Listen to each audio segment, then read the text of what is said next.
Baked cleaning का आज मेरा दूसरा दिन है। गार्डन में काम करते करते कब सुबह से शाम हो जाती है पता नहीं चलता। Obviously, I am not having Mali in my garden. So I have to do all my works by my own. वैसे आप भी कभी ट्राई करना।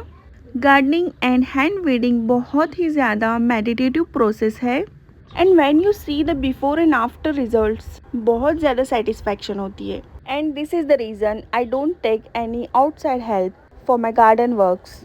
ऑल्सो गार्डन में काम करने से it is a great way to connect with nature और अर्थ। लेकिन बारिशों के चक्कर में बहुत ज़्यादा वाइल्ड हो गया है फ़िलहाल। वैसे आज मैंने 70 to 80% गार्डन क्लीन कर लिया है। बाकी सारे जो हैंडमेड क्राफ्ट्स हैं उनको रिपेयर करने की ज़रूरत होगी। लेट्स सी क्या क्या होता है, देखते हैं। Hey guys, this is your fairy from Maharashtra and welcome back to my channel fairy garden India. Before starting, I want to make a request to my YouTube family. If you really like my videos, please do like and don't forget to subscribe Fairy Garden India. Gardening और मेरी YouTube journey start करने से पहले guys आपको क्या बताऊँ मेरी journey क्या रही है। As a profession I am a professor of psychology and education. मैंने कभी नहीं सोचा था कि मेरा YouTube चैनल भी होगा। गार्डनिंग मैं अपने पापा के साथ बचपन ही से करती आई हूँ बिकॉज मेरे पापा ऑफिसर प्लस फार्मर भी हैं। तो मुझे गाइस इतना क्रेज़ है प्लांट्स का। प्लांट्स देखती हूँ तो मैं पागल हो जाती हूँ। And plus gardening and creativity तो मेरी हॉबीज़ हैं। आपका प्यार और सपोर्ट मुझे यूट्यूब पर इतना मिल रहा है गाइस। अब आप लोग मेरी फैमिली बन गए हो। आपके इतने अच्छे अच्छे कमेंट्स पढ़ के मैं मजबूर हो जाती हूँ फिर से अगला वीडियो बनाने के लिए। मैं जब मालवन गई थी तो वहाँ से ये पत्थर लाई हूँ। बहुत प्यारे से एंटीक कलर वाले ये पत्थर है एंड इसमें प्लांटेशन के लिए भी जगह है। ऐसे वाले पत्थर डेजर्ट एरिया में भी पाए जाते हैं। अगर आप मेरे पुराने व्यूवर्स हो तो आपको ये याद होगा। गार्डन के इस कॉर्नर में हमने छोटा सा एक लैंडस्केपिंग बनाया था बट वो बारिश की वजह से पूरा ख़राब हो चुका है। एंड इसमें हमने कुछ विंटर फ्लावरिंग प्लांट लगाए थे तो उनका सीज़न भी जा चुका है। सिर्फ कुछ ही प्लांट्स इसमें बचे हैं तो सोच रही हूँ आज ही इसको क्लीन कर लूँ but it is so time taking. ये देखिए जो हमने गेट बनाया था उस गेट का क्या हाल हो गया है। इसी लैंडस्केपिंग में हमने मिनिएचर कंपाउंड वॉल भी बनाई थी। ये सारी चीज़ें लगातार बारिश की वजह से इधर उधर हो चुके हैं। यहाँ पर ही एक रोज़ का प्लांट है, लगभग मेरी हाइट से भी ज़्यादा इसकी हाइट है। इसको मुझे ट्री का शेप देना है। एंड ये देखिए ये जो मैं कट कर रही हूँ ये एक्चुअल में सकर्स हैं जो ग्राफ्टिंग एरिया के नीचे साइड से ग्रो होते हैं। इन्हें कट करना बहुत ज़रूरी है वरना ये प्लांट की सारी एनर्जी खा जाएंगे और प्लांट को बढ़ने नहीं देंगे। इसको पहचानने की एक निशानी ये है कि ये बहुत फास्ट ग्रो करते हैं। अगर कोई ऐसे एक्स्ट्रा ग्रोथ आपको आपके प्लांट में दिखे तो इसे हटाना बहुत ज़्यादा ज़रूरी है। तो चलिए स्टार्ट करते हैं गार्डन की क्लीनिंग। एक एक करके मैं इन पत्थरों को जमा कर रही हूँ एक टोकरे में। अभी तो मैं इसे बस क्लीन ही करूँगी। क्लीन करके इन सारे प्लांट्स को मैं अलग एक गमले में लगा दूंगी एंड फिर आराम से कुछ नया डिज़ाइन सोचकर नया वाला लैंडस्केपिंग बना देंगे। लेट्स सी क्या क्या होता है देखते हैं। फेंसिंग के लिए मैंने यहाँ पर प्लांट्स लगाए हैं जो कि है बाम्बू प्लांट। मुझे इनको हाइट में ज़्यादा रखना है तो यहाँ से नीचे साइड से मैं इन्हें ट्रिम कर रही हूँ ताकि इनकी ग्रोथ ऊपर ज़्यादा हो एंड पूरी तरह से वॉल के ऊपर ये कवर कर सकें। ये जो है ना गाइज आप जो देख रहे हो ये येलो फ्लावर्स की जो बेलें हैं ये पूरी तरह से फ्लोर को कवर कर रही है। इन्हें भी मुझे हटाना है बिकॉज बारिश की वजह से ना इनकी ग्रोथ कुछ ज़्यादा ही हो गई है तो इसे ट्रिम करके छोटा ही रखना होगा। एंड जो एक्स्ट्रा कटिंग्स है ना गाइस मैं अपने फ्रेंड्स वगैरह को दे देती हूँ। अगर किसी चाहिए तो वो आकर ले लेते हैं मेरे पास से। एंड ये जो आप देख रहे हो ये मलबेरी की कटिंग्स है। एक्चुअल में ना गाइस मुझे मलबेरी बहुत ज़्यादा पसंद है।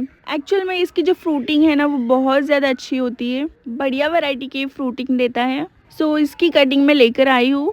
एक्चुअल में ना गाइस घर में फंक्शन होने की वजह से ना 15 डेज से ना ये वाली कटिंग पानी में ही पड़ी हुई है तो मुझे ऐसा लग रहा था कि ज़्यादा दिन ये कटिंग ऐसे ही मैं अगर नहीं लगाऊंगी तो ये ड्राई होकर ख़राब हो जाएगी। बट मैं खुद इसकी ग्रोथ देखकर शौक हूँ गाइस।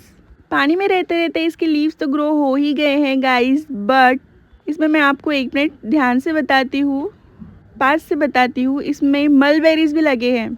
इतनी हेल्दी ग्रो हो चुकी है ये कटिंग सिर्फ पानी में ही।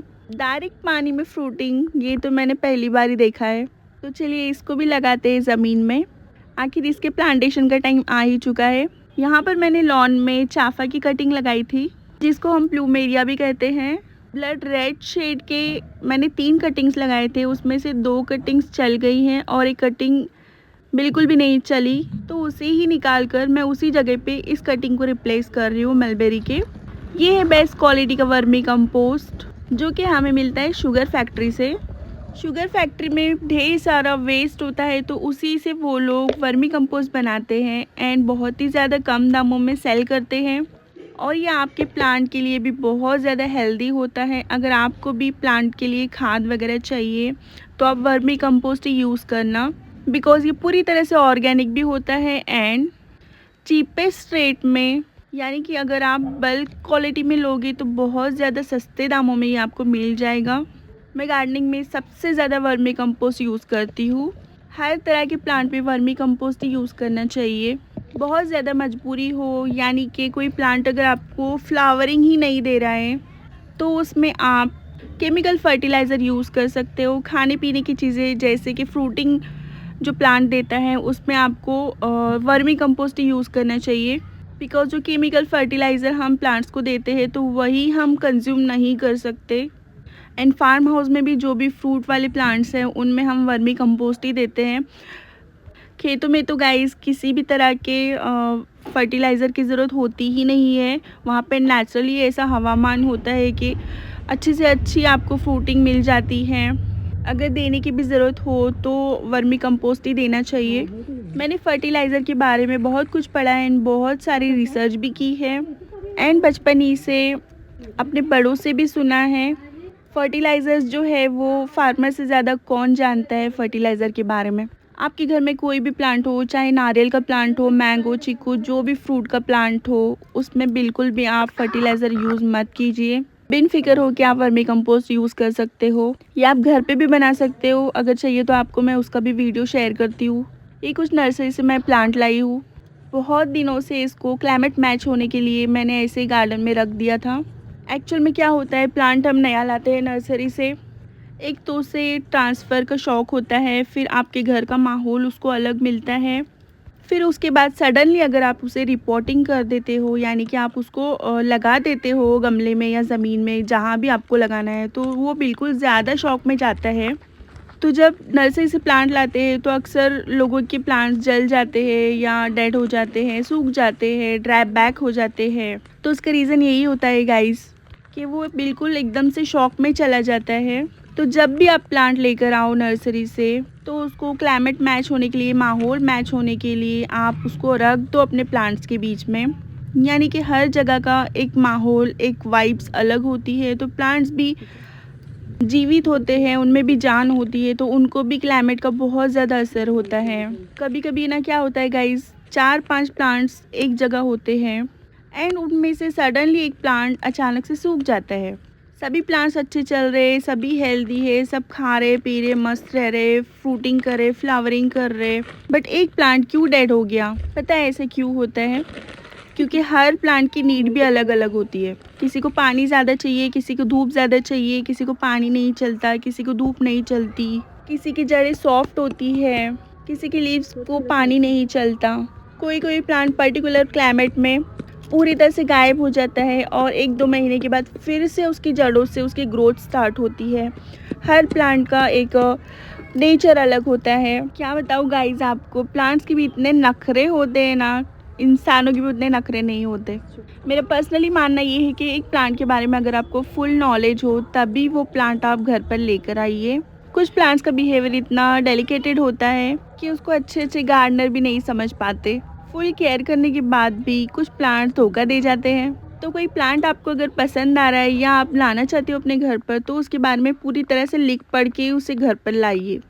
आपके तो पैसे वेस्ट होंगे ही गाइस, और बेकार में उस बेचारे की जान भी चली जाएगी। एक बार उस प्लांट के बारे में अगर आप स्टडी करोगे ना, तो आप बिन फिक्र हो के उस प्लांट को अच्छे से केयर दे सकते हो और वो प्लांट सालों साल आपका साथ नहीं छोड़ेगा। देखिए, बातें करते करते मैंने सारे प्लांट्स को ज़मीन में लगा दिया है।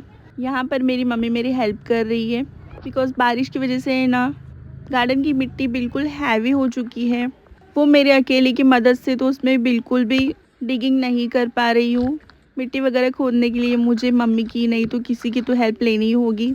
किसी भी चीज़ के बारे में ऐसी ऐसी इन्फॉर्मेशन जो पढ़ लिख कर हमको उन चीज़ों के बारे में पता होता है ना गाइज़, हमारे पेरेंट्स या हमारे जो बड़े होते हैं उनको ऑलरेडी बिना स्टडी किए बस एक्सपीरियंस से वो चीज़ें पता होती है। तो ये बात मुझे बहुत ज़्यादा शॉकिंग लगती है। पढ़ाई लिखाई और स्टडी वगैरह तो बहुत ज़्यादा ज़रूरी है, बट एक्सपीरियंस भी बहुत इम्पॉर्टेंट चीज़ है। विदाउट एक्सपीरियंस हम कोई भी चीज़ नहीं संभाल सकते, नॉर्मल एक छोटे से प्लांट को भी नहीं संभाल सकते। बिकॉज एक बार नॉलेज हो किसी चीज़ के बारे में तो बहुत बढ़िया रहता है। देखिए इसी तरह से मैं हर प्लांट को वर्मी कंपोस्ट और मिट्टी के मिक्सचर में लगा रही हूँ, और कंटिन्यू बारिश भी है तो अच्छी तरह से ये प्लांट ज़मीन में बैठ जाएंगे।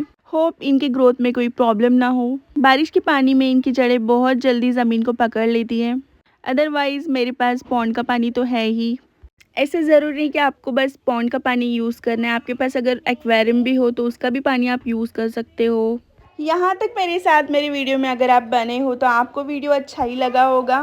तो कैसे लगी इन्फॉर्मेशन प्लीज़ कमेंट करके ज़रूर बताइए। Please like share and comment. मिलते हैं अगले वीडियो में। बाय।